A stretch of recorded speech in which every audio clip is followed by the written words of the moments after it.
हे त्रिंबक गावचे हरिश्चंद्र लाडोबा परब म्हणून सामान्य शेतकरी आहे। यांचं वय आता 82 आहे। हे गेले 4 महिन्यापूर्वी ह्यांची जमीन दुसऱ्याच्या नावावर झाली म्हणून सगळ्यांना समजलं, म्हणजे त्यांच्या भावकीतच, आणि ती वाटपमुळे झाली असेल, कशामुळे झाली असेल हा विषय वेगळा। परंतु ते 4 महिन्यापासून त्रिंबकच्या तलाट्याकडे सातत्याने 7/12 आणि 8 मागतायत। आता 4 महिने झाले, 2 महिन्यापूर्वी आले, माझ्याकडे ते 15 दिवसापूर्वी आले, आणि मी त्रिंबकच्या तलाट्याला फोन केला, बरोबर ना? हो, सांगा तिथला। हां, किती दिवस झाले तुम्ही मागतात फेरफार?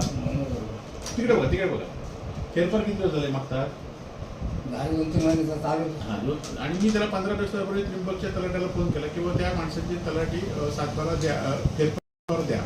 त्याला आज देतो, उद्या देतो। आता माझं सिंधुदुर्ग जिल्ह्यातल्या कर्तव्यदक्ष असणाऱ्या जिल्हाधिकाऱ्यांना, प्रांतांना, तहसीलदारांना आणि पालकमंत्र्यांना एक आव्हान आहे की तुम्ही काही दिवसापूर्वी आम्ही बघितलं, या जिल्ह्यात महसूल मंत्री सुद्धा येऊन गेले आणि लोकांना दाखले देण्याचं आपण नाटक केलं की महसुलातलं कुठलंही काम पेंडिंग ठेवणार नाही म्हणून सांगितलं, आणि अनेक दाखले आपण लोकांना दिल्याचा फोटो काढले, सेशन केलेत, आणि तरी पण आज महसूल मंत्री साहेब, पालकमंत्री साहेब आणि जिल्हाधिकारी साहेब, आपण लोकांना विचारा की अजूनही लोकांचे जे फेरफार आहेत ते अनेक दिवस, म्हणजे 4-4, 5-5 वर्ष पेंडिंग आहेत, की लोकांचे वारस तपास आहेत, फेरफार आहेत, नोंदी घालायचे आहेत, हे अनेक शेतकऱ्यांच्या पेंडिंग व्यवस्थेत आहेत। आणि आज ह्या परबांसारख्या सामान्य माणसाला आज 4-4 महिने नुसता फेरफार मिळत नाही, आणि कसलं तुमचं महसूल, तुम्ही सांगताय महसूल 15वडा, महसूल लोकांना दाखले देताय, जे दाखले लोकांचे आहेतच।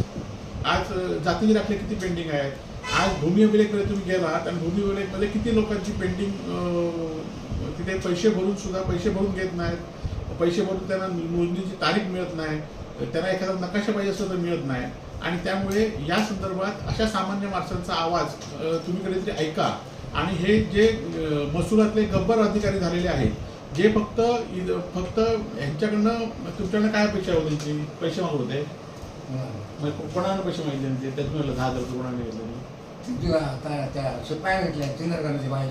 हां, हे बघा, ह्यांना ते अटक ते ह्यांना ते 10,000 घेतले, नंतर तो वेगळा त्याचे घेऊन गेला पटला। आता हे तिथे चर्चा होते की ह्याला 10,000 रुपये दिले पाहिजे, त्याला 20,000 रुपये, ह्या ज्यांच्या माणसांना पैसे मागण्याचं काम असतं। आणि त्यामुळे ह्या संदर्भात आता मी एक येणाऱ्या सोमवारी मी एक कुडाळ प्रांतांना आणि कुडाळ आणि मालवणच्या तहसीलदारांकडे लोकांना एक आवाहन करणार आहे की तुम्ही ज्यांची पेंडिंग जे कामं आहेत, जी कामं महसूलच्या अधिकाऱ्यांना दिसत नाहीत, ती पेंडिंग कामं घेऊन या, प्रांताधिकाऱ्यांना आपण जाऊया, आणि मी तुम्हाला लवकरच तारीख जाहीर करेन।